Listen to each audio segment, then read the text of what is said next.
Les récents propos de la journaliste Henrietta Ego à l'encontre du chef de l'opposition Maurice Kamto ont suscité de vives réactions. Mais que se cache-t-il derrière les accusations colériques contre le président du MRC? Analyse. Pour commencer, rappelons qu'Henrietta Ego reste avant tout une figure emblématique du journalisme camerounais avec une carrière de 30 ans. Désolé de vous interrompre, ce rapport peut contenir des commentaires soumis au choix de l'auteur. S'il vous plaît, si vous êtes nouveau sur cette chaîne, veuillez vous abonner et activer la cloche de notification.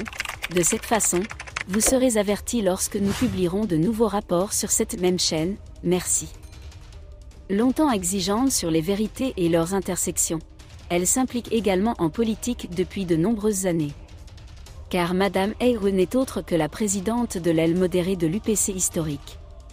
Cependant, l'UPC original n'a jamais été approuvé sous Biya, contrairement au MRC de Maurice Kamto. D'où des divergences tactiques et des ambitions contrariées. C'est donc cet homme politique qui s'exprime dans ces dernières attaques. Affaiblir le concurrent direct qui occupe tout l'espace en opposition directe au régime actuel. Madame Ego joue donc un rôle risqué en essayant de se faire une place sur la scène politique. Il risque de surprendre ceux qui ont connu sa rigueur journalistique par le passé. Selon Le Commerçant, bien qu'elle ait plus de 60 ans, l'épouse du président national du mouvement de la Renaissance camerounaise, MRC, conserve toujours une très belle apparence. Au Cameroun, pays étranger doté de divers établissements, Marlène Anvutu a critiqué l'attitude de la première dame, Chantal Biya, notamment au palais lors de certains événements cérémoniaux. Les critiques constructives adressées à cette fan de notre pays politique et sportif ont empêché que les photos de la célébration du 91e anniversaire de Paul Biya n'inondent la toile. Le contexte y contribue aussi, la conscience nationale ne pourrait pas imaginer voir un leader heureux, alors que tout le monde réfléchit. Dans l'une de ses publications en ligne, Marlène Anvutu a visé Julie Kamto. Elle est l'épouse du président national du Mouvement pour la Renaissance du Cameroun, MRC, Maurice Kamto. Dans cette spécialité marketing, l'épouse du trésorier possède toutes les qualités nécessaires pour devenir la première dame du 237, Cameroun.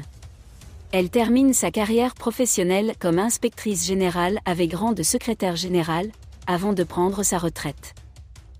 Pour appuyer sa thèse, il a vanté les atouts du diplomate à la retraite. Julie Kamto est une femme qui mérite d'être appelée la première dame du Cameroun. À 60 ans, elle conserve toujours sa peau naturelle, est belle, intelligente et stylée. Surtout, il possède une expérience académique et professionnelle qui peut inspirer les générations futures, a déclaré Marlène Anvutu. Un résultat n'est pas le fruit du hasard. En parcourant Internet, on découvre la riche carrière de Suzanne Julie Kamto née Finchom Vega. Elle a effectivement réussi les examens d'entrée à l'ENAM et à l'IRIC. Mais elle choisit IRIC. C'est dans cet esprit qu'il a travaillé comme haut fonctionnaire du ministère des Affaires étrangères. Elle termine sa carrière professionnelle comme inspectrice générale avec rang de secrétaire général, avant de prendre sa retraite.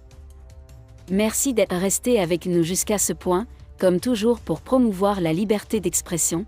Laissez vos opinions à ce reportage dans la section commentaires ci-dessous. Si vous avez aimé cette vidéo, merci de liker, partager, commenter et surtout vous abonner à la chaîne.